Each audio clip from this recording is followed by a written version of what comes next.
మన దేశానికి వచ్చే ఫారినర్స్ ఎవరైనా కూడా ఏ పని మీద వస్తే ఆ పని చేసుకుని వెళ్ళిపో. బిజినెస్ టూర్ మీద వచ్చినప్పుడు, బిజినెస్ విజిట్ మీద వచ్చినప్పుడు ఆ పని మాత్రమే చూడాలి. టూరిస్ట్ వీసా మీద వచ్చిన వాళ్ళు ఆ పని మాత్రమే చూసుకుని వెళ్ళాలి. ఆ పని కాకుండా ఆ ముసుగులో వేరే కార్యక్రమాలు చేస్తే, లైక్ అక్రమ మత మార్పులు చేయడం, ఇలాంటి పనులు చేస్తే ఈ మధ్య ఇలాంటి పనులు చేసే వారిపైన భారత ప్రభుత్వం చాలా కఠినంగా వ్యవహరిస్తుంది. ఈ మధ్యనే బిల్లు కూడా తీసుకొచ్చింది. ఫారినర్స్ అండ్ ఇమిగ్రేషన్ ఒక బిల్లు కూడా తీసుకొచ్చింది. చాలా కఠినంగా వ్యవహరిస్తుంది. ఇప్పుడు దీని గురించి ఎందుకు మాట్లాడుకుంటున్నాం అంటే, ఈ మధ్యనే జస్ట్ మొన్న లాస్ట్ మండే యూకే నుంచి ఒక లేడీ, పేరు ఫ్రాన్సిసా ఒరిస్ని, యూకే లో ప్రొఫెసర్ గా చేస్తుంది. ఈమె బయట ప్రపంచానికి తనకు ఒక హిందీ స్కాలర్ అని చెప్పి తిరుగుతుంది. ఈమె హాంకాంగ్ నుంచి ఢిల్లీ ఎయిర్పోర్ట్ లో ల్యాండ్ అయింది. ఈమె బయటికి ప్రొఫెసర్ అని చెప్పుకుంటున్నా కూడా ఈమె చేసే పనులన్నీ ఎలా ఉంటాయంటే, ఈమె హిందుత్వ వ్యతిరేకి, హిందూ వ్యతిరేకి, భారత వ్యతిరేకి. ఈమె చేసే పనులు గాని, ఈమె చేసే యాక్టివిటీస్ గాని, ఈమె రాసినటువంటి ఆర్టికల్స్ అన్ని కూడా భారత్ పైన విషం జిమ్మేలాగా ఉంటాయి. అలాగే ఇక్కడ ఉన్నటువంటి, మన దేశంలో ఉన్నటువంటి కొంతమంది అర్బన్ నక్సలైట్లకు మద్దతుగా మాట్లాడడము, ఇక్కడికి వచ్చి ఉపన్యాసాలు ఇవ్వడం, అలాగే కన్వర్షన్స్ కి పాల్పడము, ఇలాంటి యాక్టివిటీస్ అన్ని చేస్తుందని గమనించి భారత ప్రభుత్వం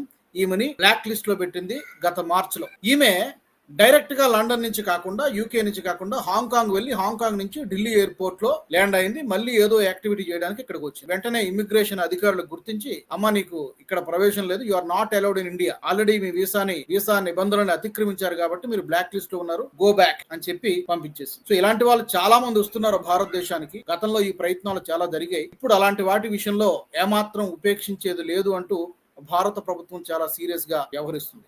ఇక్కడ మన దేశానికి వచ్చి మన దేశం పైన కుట్రలు చేస్తే ఎవరైనా ఊరుకుంటారా? అసలు ఊరుకోవాలా? ఈ అభిప్రాయాల్ని కామెంట్స్ రూపంలో